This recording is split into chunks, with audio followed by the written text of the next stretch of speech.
All right, good morning, good afternoon, good evening, or whenever you should happen to find this. I'm J-Ro, the Unsummoned Skull, your host at the most. I'm here with... Fitz. Awesome. Fitz is from the Arena Ancients, or what is it called again? I'm sorry. Yeah, I'm the host of the Arena of the Ancients Twitch There we channel. go. Yep. Yeah, Arena of the Ancients, I remember being an old school card that people used to love because if you were playing a commander just for the colors and you didn't actually really intend on casting it, like 5-color decks would just put Arena of the Ancients out and shut everybody down. Yeah, I've never actually seen someone play it. I picked it just exclusively because it's a bad card. Oh no, it was played a lot in early Commander, like before it started catching on when it was still EDH. In the halcyon days of like fucking 2012. About 2010, but yeah, around when it was just becoming a format. There wasn't a lot of support for it yet. People were just using it as an excuse to look through their binders for any cards that reference multiplayer or happen to be legendary creatures. But yeah, I'm dating myself now. I mean, the good thing is at least I'm with somebody I respect. Hey, different kind of dating. Okay, so we are here to discuss... What tribe are we discussing Dragons. today? Dragons. I have a friend who used to always call them Durgans. We made him a I dragon definitely deck. heard that. Yeah, we made him a dragon deck, and we just always call them Durgans for him. So, Durgans come in a few different colors. What do Durgans usually have in common? Being 6-ish mana, having flying, and some of them fire breathe, where you pay a red mana to buff their power. A lot of them nowadays seem to be like 4 or 5. Yeah, it's like anything in Magic. I mean, That's power creep is inevitable, and you Mhm. can see it on the creatures. So, when you think of dragons, what color combinations do you usually think of? Oh, I mean, they're in kind of all colors. Mhm. My personal dragon deck is in Teamer, but even when I was a kid, I made a 5-color dragon deck with like Rith and those ones. The Scion, probably? No, just like a 60 card Oh, like okay. kitchen table when I was like 12 or 13 or whatever in Mhm. Invasion Block, Oh, yeah, where I because just when... played all 5 of them and uh, what was that card? Dragon Arch. So you can put a multicolored creature from your hand onto the battlefield. Oh, nice. 'Cause, yeah, when you're just learning, big, beefy flyers are always a fun way to go. For me, it was demons. Because I pulled a Kuro Pit Lord my first pack. Nice. Foil Kuro Pit Lord. But yeah, giant flyers are just... They appeal to the Timmy gamer, right? Oh, for sure. And I love high fantasy, like, since forever, basically. So, seeing that on a Magic card, I instantly gravitated to it. I remember being like 8, and my cousin, who's older than me, was babysitting me, and they taught me how to play Magic, and like saw a Shivan Dragon, and I was like, "Oh, this is Nice. awesome!" Mm-hmm. And then they countered it, and I was like, maybe I'm a Oh, blue mage." especially the fire breathing. Yeah, And what I love about blue though is that it can be on both sides of the table, and so I unsummon's my favorite card. So you can unsummon to let the dragon get in. You can unsummon to put it back in the hand. You can unsummon so you can counter something that you couldn't counter at the time. Love that card. So about the dragons, you said so your current is Temur. yeah. It's also kind of a Sarkhan tribal deck where I rule 0 Sarkhan the Unbroken as my commander. I just Nice. play all the Sarkhans and all the dragons and not cast anything other than a ramp spell before turn 5. Yeah. Oh well. Maybe a certain hippo likes the dragons a little bit. I'm sure if I tried real hard, I could fit that card in there. Just have to give Hermit Druid a little shout out there. Like, why not if you're if you're already playing? This reminds me of the SpongeBob where he was racing Sandy and he goes,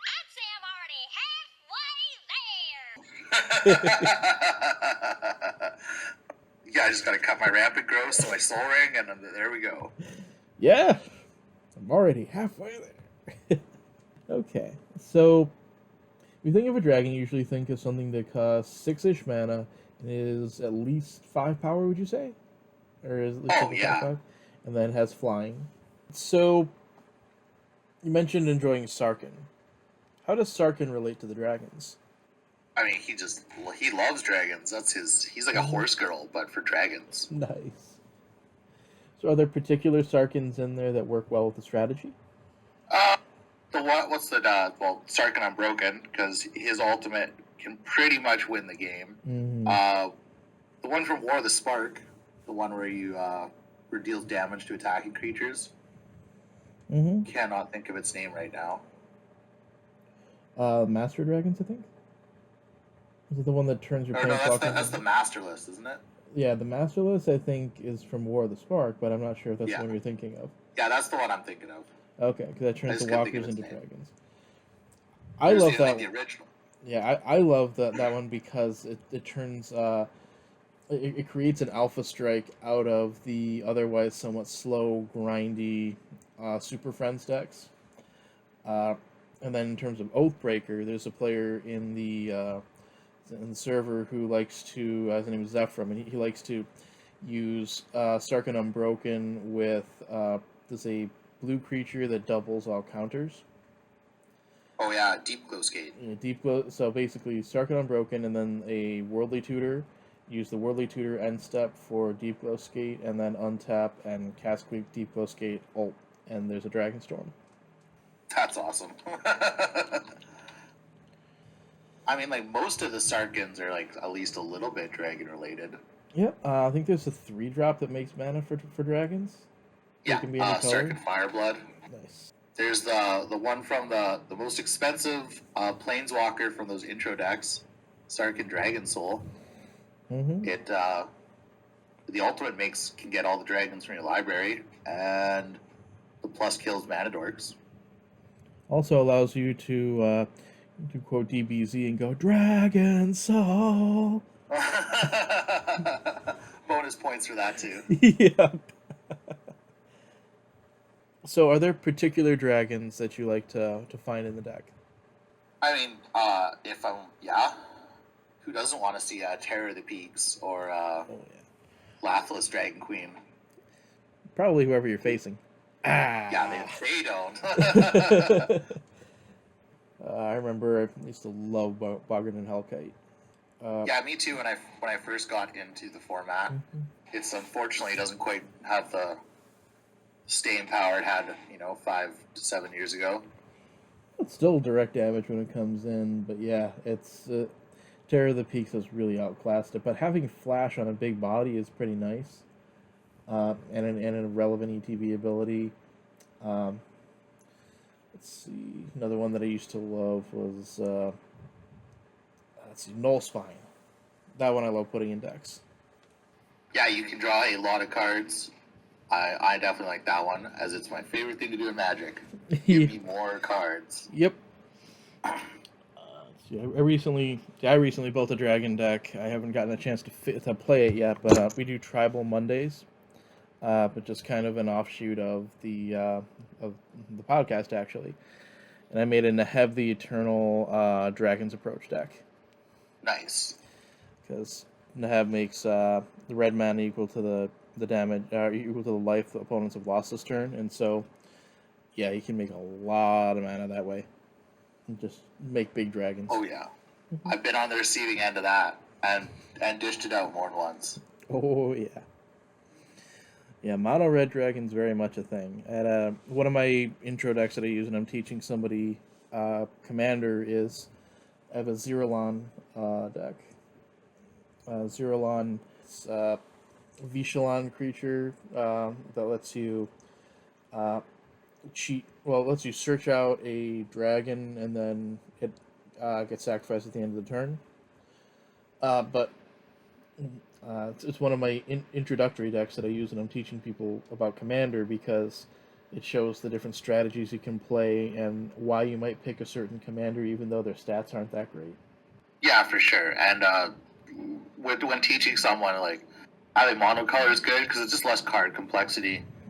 Commanders can be very overwhelming to people who have not played it a lot. Yep. The downside is that you don't necessarily have answers to everything, or the answers that you play are imperfect. Oh yeah, for sure. Especially mono red. You're Mm-hmm. like, they played an enchantment. I guess that's just there now. Yeah, unless you start dipping into artifacts or things like. And there's always the things like Chaos Warp, but Chaos Warp is only so good because you either give them maybe the thing it was or something else. And it's just one card in your deck. You know, it's like it's a Mm-hmm. fantastic silver bullet, but you got to draw it. Yep, that's where that's where another reason why I really liked Strixhaven. It's one of my favorite sets in recent memory because of things like Introduction of Annihilation, Yeah, for which sure. That's a being only 5 mana rather Mhm. than like 7 mana for that effect, yeah, like it usually is very good. Scour from Existence I think is the 7 mana one, but now you can do it at 5 mana even though you are giving somebody a card. But it's another way for a monocolor deck to deal with a permanent that they couldn't deal with before. Yeah, that's awesome because some of the, especially enchantments, they're harder to interact with. Lots of them take over the game really quickly. Mm-hmm. And they take over the game quickly, or they provide some sort of a repeated advantage that is difficult for you to take out. So, for example, might not take out or might not warp the game around itself always, but so the Smothering Tithe, is a card that's kind of difficult for red to get rid of. Um, some red decks are able to circumvent it by not playing card draw and instead using the exile abilities or playing off the top or something like that. But a lot of red decks rely on the rummage effects. Or And wheels. We've gotten a lot of Mhm. wheels lately for mono right, red. right, and then you wind up looking at those cards, or even at Null Spine Dragon, and saying, you know what, I don't think I can afford to cast this right now because they're going to get more out of it than I will. Oh yeah, for sure. Smothering Tithe is always a card I'm trying to kill if someone else plays it. Mm-hmm. Although, if you are playing a dragon deck and you want to actually run Smothering Tithe, you can always do something like Velomachus Lorehold. Yeah, for sure. All those Strixhaven Elder Dragons were all really cool designs, I thought. I wish I could have found a place for the Quandrix one because I got the alt art version of it, but I just haven't found a place for it. My cousin made a commander deck built around him that's really, really, really scary. Oh, neat. He just plays a bunch of mana dorks and rushes out Tanazir and then uses it like a giant overrun. And like Oh, I've seen him like turn 6 the table with it. that works. I could try that. I don't usually play dorks because I like to play Spellslinger decks. I mean, that's getting at my own style, though. I like to play Spellslinger decks rather than play a bunch of creatures. But that's a cool way to do it.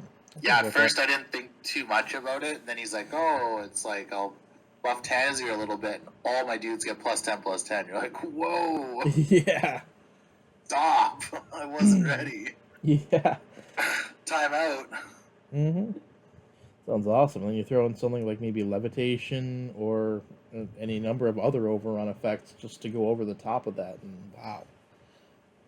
Yeah, or even little stuff like that green enchantment, Primal Rage, just gives all your creatures trample for 1 green. Mm-hmm. Nice.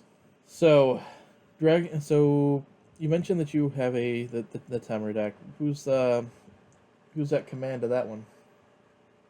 Sarkhan Unbroken as Rule 0. Oh, okay, that's the commander. Okay. No one's ever told me no, and if they do, if it ever happens, I'll just play Intet the Dreamer. He's in the 99. Yep. Yeah, that's what my buddy has Intet as his commander, and he just uses it to cheat out the dragons. Although he sometimes forgets to activate it or when it activates, but yeah. So you have Sarkhan Unbroken as the Rule 0 commander. You mentioned nobody's had an issue with it. How powerful is it as a commander? Really, it's 2 and a teamer for 4 loyalty planeswalker. His +1 is draw a card and make a mana of any color. His his -2, it's -2, is you create a 4/4 flying red dragon, and then his -8 is you search your library for any number of dragon cards and put them on the battlefield. Mm-hmm. The ultimate's pretty scary, but like he's 5 mana to play, and if you don't like -2 him to make a dragon, he just dies a lot of the time. Yeah, especially given how commanders have been having their mana value shaved recently. So I'm looking at the commanders. So some of the commanders I have on my desk right now. So I have 3 mana, 3 mana, 3 mana, 3 mana, 3 mana. There's a 2 mana. Oh So yeah, he dies to a lot of the lower the ground stuff people are playing these days. So it's not as strong as maybe it was like 2-3 years ago when I first built the deck. But the rest of the deck's good, so that it evens out. absolutely, absolutely. I'm just thinking in terms of so if somebody were to have an objection in the rule 0, is it really that strong to have a planeswalker as a commander? And really, it doesn't seem like it. It seems almost like it's a liability, if anything. I mean, it's a Sarkin Unbroken is a win condition for my deck, but it is not that powerful. And even if I just go straight plussing him up, it takes 5 turns to get to the ultimate. Mm-hmm. So yeah, I mean, would my deck be better with Intet? Maybe a little. But I'm not suggesting that you make the swap. It's just an interesting theoretical discussion because it's a rule that exists and one that people have questioned. I personally think most planeswalkers are fine as commanders. There's a couple that would I'd raise some eyebrows at. Yeah. And I think some of them we would just like the nature of the social contract. Like I don't think people be playing Soren Markov just to set your life total to 10. Yeah, it is also something that is broadcast and will provide a lot of hate. And yeah, you set somebody to yeah, that too. I mean, yeah, you set somebody to 10, but then you wind up with them as well as the rest of the table concerned, and you probably can't do that twice. You're probably going to be the first one watching the game. Yeah. Granted, you would be in black and have access to a good amount of the fast mana that black provides, but that also seems like a bit of a liability. Just thinking of the commander deck I played just before this, which was Blex and Search for Blex, and casting Search for Blex makes Blex cost more. So that's another example of, well, if you're playing a commander that you know is going to go away, how much are you willing to recast, or how many times are you willing to recast it? Well, for me personally, I will only ever play Sarkin twice in that deck. If he dies the second time, I'm not spending 9 mana for that. Yeah. He will just hang out and cheer from the sidelines. Well, of course, you don't have anything else to do, but if you're a deck of dragons, you should have something. I should have something. I mean, not 9 mana is a lot. Yeah. Yeah, so though there are occasionally times in the game where you can't find your card draw or an engine and you're sitting for a bit. That can happen. Maybe like after a wrath or something. I mean, that is that is where I would think that having a planeswalker for a commander would be really nice. If you're able to put that out on an empty board. But even so, it's not really providing that much advantage because everybody else gets a turn, and then you're right back where you were. Except it has one positive activation. Yeah, and like for Sarkin, that's his draw a card, make a mana. So I'm like, even if I do play him onto an empty board, it's not like really taking over the game. I'm just getting a little bit of card advantage. Mm-hmm. So let's say Sarkin ults. What are you going to find? Lathlis, Terror of the Peaks, Scourge of Valkus, and then any combination of cards with that wins the game. Nice. Because you'll have Terror of the Peaks. Whenever another dragon enters the battlefield, it'll do damage equal to its power. Lathlis will make a 5/5 for each other dragon, and Scourge of Valkus is kind of the same thing. Nice. So yeah, so winning through direct damage. That's cool. Yeah, and then I'll just grab the Balefires and other pals like that and jam them all on the table and let the triggers do the dirty work. Do you have ways to give them haste? Yeah, like the one Sarkin Vol gives them haste. I have Teamer Ascendancy gives my creatures haste. Mm-hmm. I think I have a third haste enabler in there. Not 100% sure what it is, though. Mm-hmm. Oh yeah, no, bring it up. Yeah, I'm just mentioning because some of those direct damage things target, which can be difficult, or there may be things in response that players can do to save themselves, like Teferi's protection or something. But Yeah, but if they like Teferi's mm-hmm. protection, I won't be able to attack them. I'll just wait a turn, and then Mm-hmm. they're probably like, unless they're gonna, board wipe me on their turn, I'll probably be able to get them. Yeah, so I like that they have the front half and then the back half. So the front half, the the battlefield effects and all the damage that's associated with it. And the back half is, well, they leave behind a giant body with flying that you have to block. Yeah, once someone has like four-ish dragons, like you're basically gonna be unblockable on at least one player on the table, Mm-hmm. if not everyone. Oh yeah, yeah, lots of damage swinging in that way. So, what is one card from that deck that you would really, really want to have in your opening hand? Other than Soul Ring. Yeah, Soul Ring's nice, but you can't. I'm not sure what you're powering out with it necessarily. On like the first couple of turns, turn one Soul Ring's nice, but if you can't do anything with it immediately and generate a board state out of it, it just makes you a threat. That's okay. I just play as the threat. I'm just used to that. Nice. I no longer worry about whether or not people are going to be concerned about my cards, because they probably will be anyway. Yeah. Yeah, and you can't necessarily live your life based on what you think others will think or do, right? Yeah, and it's like other than like something like that, probably something annoying like Ristic Study, because my deck's slow. So just drawing cards and sitting there and hopefully getting to that point where I can deploy my dragons. Mm-hmm. It's definitely like a turn 8 to 10 deck. I think the tribe in general usually is. Mm-hmm. The Dragon decks can be a little faster. I've seen some of those that can be pretty mana efficient with the cost reduction. Oh yeah, Eminence is the thing, and there is a player who is running a lower powered Dragon deck, but still an Dragon deck on the tribal games, which is interesting. It's at its difficulties though. I mean, yeah, there's a trade off with the Dragon. You kind of don't have a commander. You just kind of have the Eminence. Well, you can get to the point, especially if you have enough mana rocks to cast in the commander. But the thing the deck has had some difficulty with is actually getting enough bodies out there to be able to block decks that go wide. Oh yeah, like token decks are the bane of dragons for sure. Any kind of go wide strategy. But yeah, especially because we're playing it on a tribal day when everybody is playing tribal decks, so everybody has a good amount of creatures. That's why I like to bust out the little number called Earthquake. Yep. I play a bunch of Earthquake effects in my Sarkhan deck, and it's good. It's usually one-sided board wipes. Mm-hmm.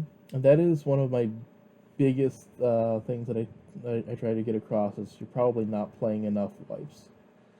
Enough, at least, I consider mass removal anything that takes out or that answers more than one card. You're probably not playing enough wipes. In general is what I would say to players. Because I purposely don't play that many. Mm-hmm. I just think it makes more exciting games on the table a lot of the time. Mm-hmm. If people are only running like 3-ish board wipes. I say I won't run other like mass removal or multi-target removal, but I generally don't play that many sweepers. I would usually tell people that they're not playing enough because you want to play sweepers that don't hit your own things, and that way they're almost like additional win cons. Oh yeah, for sure. Like if you play more one-sided board wipes, a person definitely should. Because you usually just leverage them to just win the game. I would say, this is just my own thing, but I like to pack at least 10 board wipes that don't mess with my own stuff. I try not to have any that would also mess with my own stuff. Either that or I have some way to deal with it, but I don't want to be in a position where there's nothing I can do. And I love the swings and momentum that happen. But I don't like board wipes that put everybody at a neutral state. I think if you're playing a board wipe, it should be something that either doesn't affect you or something where you're planning on it affecting you. I mean, within reason, there's just like if you're in an Orzhov deck outside like Austere Command, there's not too many modular ones. Well, If you gotta, what I like about if you gotta Austere, Duke the World, you might just have to do it. what I like about Austere Command is you can always just pick the modes that dodge your stuff. Oh yeah, for sure. It's why it's a really one of the best white board wipes. I'm talking about like playing Wrath of God in a deck that doesn't capitalize on the creatures dying. You're just playing it to put everything neutral. That's where I would disagree with that being used as a board wipe. If you're using something like Wrath of God, you should have some death triggers, or indestructible creatures, Right. or it's some way to get around the fact that it's a universal effect. Instead of just setting the whole game back to the Stone Age. I mean, sometimes you're just losing. Yeah. I'm talking about just the plan of putting it into the deck. Are you planning on losing? Well, mathematically, you are. You're gonna lose like 75% of your commander games. So yeah, I'm planning to lose eventually. I know. Can't win them all. Understood. I'm not planning on being in a losing position. I may lose games, but usually I lose if I'm losing a game. It's in a good position, but maybe somebody makes a key play, or maybe somebody exploits a weakness of the deck, or something like that. In which case I would be looking for how do I fix that weakness, not how do I set the whole game back to an earlier state. Well, I would argue that is fixing that weakness, though. If you are able to reset the game to a neutral spot, especially if you have cards in your hand that will allow you to rebuild faster than anyone else. That's where I would say then you design your deck to rebuild faster, or you design your deck to mitigate that the weak point to that card. It might not even be designed. Someone could just be ahead on the board. I Wrath of God. I'm holding some like 5-drop that is gonna put me back into a position of power on the table. Right. So you design your deck with that. You design your deck putting the 5-drop in there. And you say, okay, this is a good thing to cast post board wipe. It's part of the design of the deck, like a Sun Titan. So I have Wrath of God in the deck to set everybody back, and then I have Sun Titan as an anti-Wrath card so that I'm building back while everyone else is still in the Stone Age. Just little things like that to make sure, like you were talking about how you use Earthquakes because all your stuff flies. So you use either board wipes that you dodge, board wipes that you can recover from, board wipes that you can take advantage of. Yeah, definitely. That's something I try and do when I can. I also try to put board wipes on the things that are in the deck itself, or that I'm building around, like, I think Thunder Dragon does 3 to everything, right? Or every Commander staple Balefire Dragon. Oh yeah, so Balefire does a pretty good board wipe impression. Okay, so what is Balefire? It's a 5 red for a 6/6 with flying. When it deals combat damage to a player, it deals that much damage to each creature they control. Nice. So you already want to be playing dragons and swinging in with dragons, and this then prevents them from cracking back at you. Oh, for sure. Assuming it doesn't die. Yeah. Oh, yeah. It raises some eyebrows a lot of the time when you play that card. People are like, what are you about to do? Oh, yeah. Win, mostly. It's usually the precursor to that, for sure. Doesn't take too many Balefire whacks to seal the deal. Another one, speaking of kind of like board wipe stuff, a card I recently started running in my Dragon deck is the card Mudslide. Oh, nice. So, So what does Mudslide do? It is, hold on. It's a short story also. Oh, neat. Because it's an older card. Mm-hmm. It is from Ice Age. 2 and a red for an enchantment. Mm-hmm. Creatures without flying don't untap during their controller's untap step. Oh, the beginning of each player's upkeep, that player may pay 2 mana for each to untap a creature that doesn't have flying for each one. Nice. So it's kind of it's kind of like a Winter Orb that doesn't affect you. Yeah, like kind of like Winter Orb for creatures, or Yeah. You play that after a token player's attack someone else, and it's almost a board wipe. I wonder. That sounds like a really nice 1/2 combination with goad. There's a card, goad all creatures you don't control. That sounds. Oh yeah, there's a couple of those. Yeah. But yeah, that'd be sweet. Then you probably almost played in a Super Friends deck too. Mudslide, if you had red. Yep. You can forcibly create that situation. I also like how that gets around reach.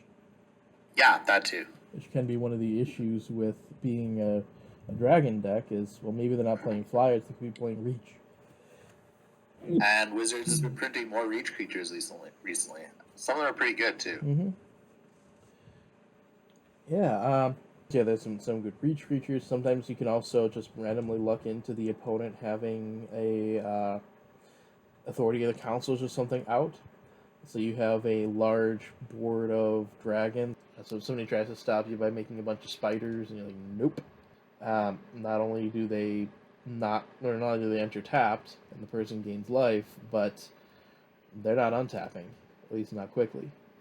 Yeah, by then you should be able to get the punches in and kill them. I'm thinking like Arachnogenesis. Yeah, that's a card that needs a reprint. Oh yeah, it does. It's a solid card, but it costs a bunch. I don't even want to know how much it is these days. Boy, basically it costs about as much as an opponent having. This is 3 opponents each having Mystic Remoras, and you want to pay though? Okay, no.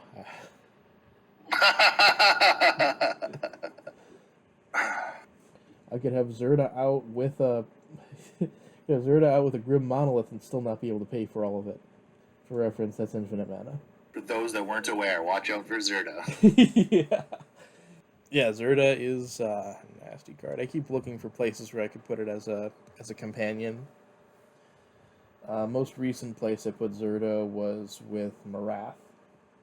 Ooh, nice. So you can activate it for, I think, 2 without paying any mana. And then you start putting mana into it, but it reduces the cost. Probably pretty good with Kenrith. That seems like the obvious one. Yeah, Zerda and Kenrith I've seen before. The king going out fox hunting. By fox hunting, they mean hunting with a fox. What's your favorite dragon that you've seen somebody else play? That isn't Nicobolus. I mean, maybe. So I'm a huge Nicobolus fan. So anytime I see someone else play that card, I'm like, nice. Fuck yeah. Are you talking about the OG or any of the Planeswalkers or all of them? Or all of them. Nice. So what is it about dragons themselves that you like? That they're like, well, you're a little different in Magic, but like huge. I remember reading The Hobbit when I was like 8 or 9. And I was like, oh yes, the idea that like this ancient, massive lizard that's flying and breathing fire, just being badass. Loved it. Nice. And then seeing that translated into Magic when I learned that shortly after reading the book, I was like, oh yeah, this is definitely for me. Awesome. Yeah, Smaug is certainly a cool character. What is it about Smaug that caught your attention? Well, just that he's intelligent. He's lived a long time. He carry a conversation. I love the idea of dragons being intelligent, sometimes conniving creatures, certainly powerful. I especially like the idea of intelligence, because they're not just flying around blasting things. Yeah, not that Magic doesn't have lots of big dumb idiot dragons that are just breathing fire. Yeah. I mean, not every dragon. I don't think you're gonna have a philosophical conversation with the Terror Mount Velis. I think it just breathes fire on you. Yeah. Yeah, certainly reminds me of Chicago. We had artistic differences. He saw himself as alive, and I saw him dead. That's about all the conversation you're getting out of me. Yeah, basically. And then whenever everybody asks in the post-game Rule 0, why did you attack me? Well, he had it coming.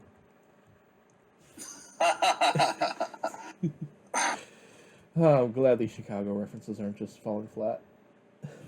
Unlike the time they tried to perform it at my school. No, I'm kidding. everything fell flat. Or sharp in some cases. It'd be a tough audience. Yeah. I like making random obscure references, and sometimes they hit, and sometimes they don't. So, outside of Smog, what's your favorite non-magic dragon? Outside of Smog, non-magic dragon, probably Parthenax from Skyrim. I am not familiar with Skyrim, so what's Parthenax like? He's this dragon. He lives on the top of the largest mountain in Skyrim. When you meet him, you have like a good 10-minute conversation with him, and you talk about being the Dragonborn, and he talks about being a dragon and the game's big bad that you have to kill. And at the end of the conversation, he says that you should probably kill him. Oh, nice. He's like, I would if I were you. It's like, oh, that's badass. And then I didn't because he's a cool old dragon. Mm-hmm. Yeah, that kind of reminds me of how it is most Commander games with me. I don't try to make deals or argue or things like that. You want to kill me, kill me. I don't have the memory for deals anyways. I don't try to make deals that last more than one turn anyway. Mm-hmm. Too much changes in a game of Commander to be able to try and stay true to them. Well, yeah, plus turn cycles can get really long, where you start to forget, okay, was the deal for this turn cycle or last turn cycle? Or, I mean, it seems like it was 4 turns ago, but I think it was just on their turn. For sure, sometimes that definitely happens. You're like, what did I agree to? You're like, oh yeah, that's right. I can't blow their stuff up. Now they're winning the game. Uh-oh. Yep. Oh, man. Oh, that's why you record the games. You can go back and realize what you did wrong, I guess. Let's see. If there was a non-magic dragon, maybe it could include Smog, it could include the other one that you were talking about, that you could make into, so doing all these crossover products. What non-magic dragon would you like to see work its way into Magic? I mean, knowing we have a Lord of the Rings set, I really, really hope there's a Smog in there. Yeah. That seems like a slam dunk, you know? As long as Smog doesn't have a chain, because chain of Smog I think is already bad enough. But yeah, I don't know. I mean, now that I was talking with Skyrim, like I'd probably be down for a Skyrim crossover. Nice. I'd be okay with that. What colors do you think that dragon would be? Because I have trouble seeing Smog as anything besides red.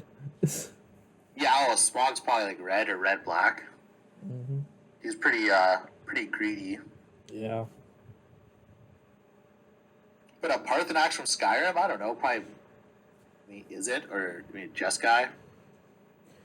I could see, especially the wisdom that you were talking about, there being some Jeskai in there. Yeah, I think I'd go with that. Probably Jeskai. Mm-hmm. Also, would like to see more 3-color commanders in general. So yeah. Plus, Jeskai is a color combination that I think could use more dragons. Although it has Ojutai in there.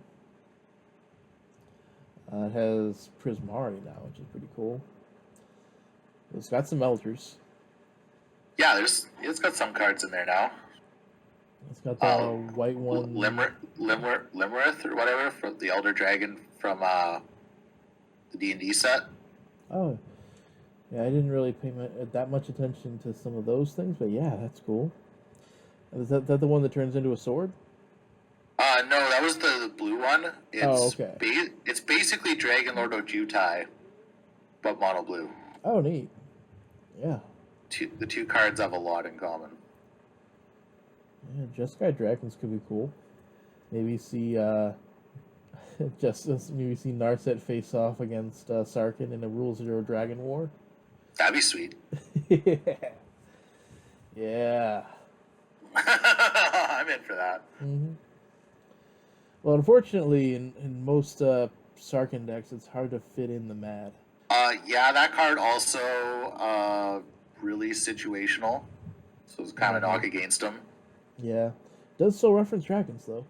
It does, which is awesome. Yeah. Yeah, that's where maybe you go 5-color and just work in every dragon you can. Or every Sarkhan you can. Oh, I've thought about it. Yeah.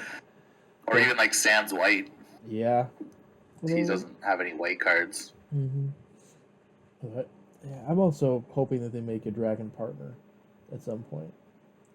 Because I don't think they have. Oh, for the like actual partners? No, I don't think there isn't a dragon. There's partner with, but Mm-hmm. Yeah, there's a partner with. It's knights and dragons. There actually is a player in the server who has a mostly knights deck, but actually has won with commander damage from the dragon half before. that's awesome. You know, 3 double strike in the air adds up pretty fast. Oh yeah, it gets there, and sometimes people just don't have flying blockers. You'd be surprised. Mm-hmm. A lot of the time, people don't have flying blockers. I figured that out when I made a mono blue flying men deck and realized just how strong that was. You're like, hey, free attacks. Sione and Elegeth. Sione's 4-drop. When you attack with a creature with flying, you scry, and you do that for each creature attacking with flying. So I'd make a bunch of flying men. Each one does that, so it almost operates like Edric, just for me. And then I use that to scry until I get to an extra turn card, and especially one of the ones that shuffle. And eventually I can just get to the point where I'm scrying until I get another extra turn, scry until an extra turn, and just take infinite turns. There's some nasty stuff like that. Yeah, that'll do the trick. Actually, took out 5 lands, put in 5 counter spells, and it was a CEDH deck. I played it on Neo Royals. So I played with Neo Royal before. Yeah, I think I've seen it on his channel. Yeah.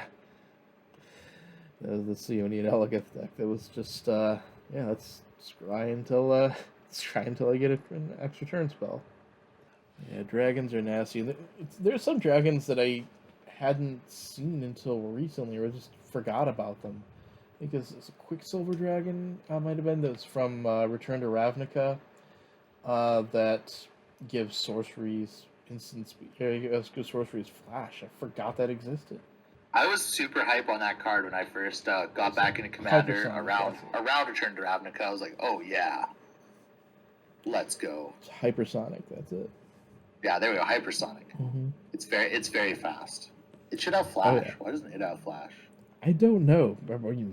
Modern design probably does. Oh yeah, modern design for sure. It'd probably be cheaper too. Well, I guess it makes sense that you see it before you hear the spell that comes along with it. So it's hypersonic because it itself doesn't break the speed of sound, but it allows other things to, or Doppler effect. So you see, and that happens. Like, you see the train, and then you hear the sound from the train. But you see the train first before you hear the sound from it. I think. Something like that. I'm not sure. Something like that. Yeah. Okay. Then you realize that thunder and lightning can have the same speed in terms of the game, and so you're like, okay, but I'm hearing things the same speed that I'm seeing them, and that makes no sense. In fact, you can stack it so that the thunder effect resolves before a lightning effect, and then you just throw out all sense of timing.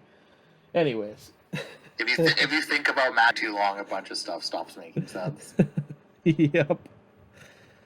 Like how can Eloise, that new Clue legend, how can that creature beat up Saskia? I don't know. It's a 4/4. Eloise is a 4/4, and Saskia is a 3/4. Come on. Tell me Saskia would lose that fight?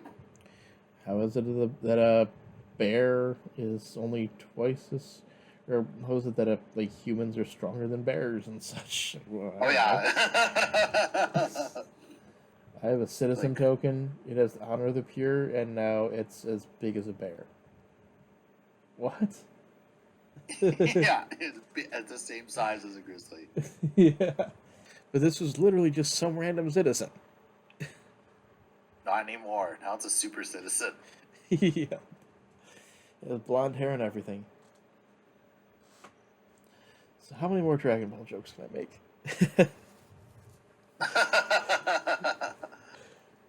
At least 3 more. Maybe, but not on this today because this has been an awesome episode. So thank you very much. This is then the 16th episode of Quote of Arms talking about dragons. Anything else you want to add about them? No, nothing we haven't already said. They're all, they're the kings and queens of the sky, Mm-hmm. and one of my favorite tribes, featuring some of my favorite legends and characters we've seen in the game. Absolutely. I like them a lot as well, and I have some friends who really, really enjoy them. So where can people find you? You can find me on Twitter at Mr. Fitz. You can find me streaming on Twitch at Arena of the Ancients MTG. Stream once a week, usually just Sundays at 3 p.m. Pacific, where I gather friends and members of the community to play Elder Dockside Highlander. Sometimes play weird theme stuff, or just jam in our personal decks. Awesome. Maybe I'll be out there sometime. Oh yeah, absolutely. I usually book it a couple weeks in advance, just with scheduling and stuff. But I will definitely do something soon. Oh yeah, and on the server we put out the regular streams sign up, and that's usually about 5 weeks in advance.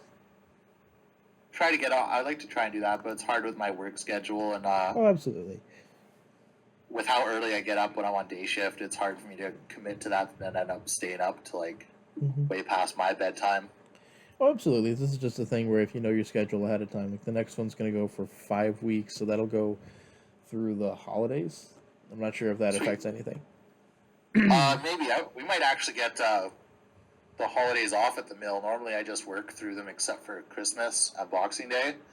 But there's a rumor going around that we're going to get 10 days off. Nice. So that would be fantastic if that does happen. I certainly hope that happens for you and your family. Yeah, thank you. I'd be stoked. Absolutely. So, to have a wonderful one, and I look forward to seeing y'all next time.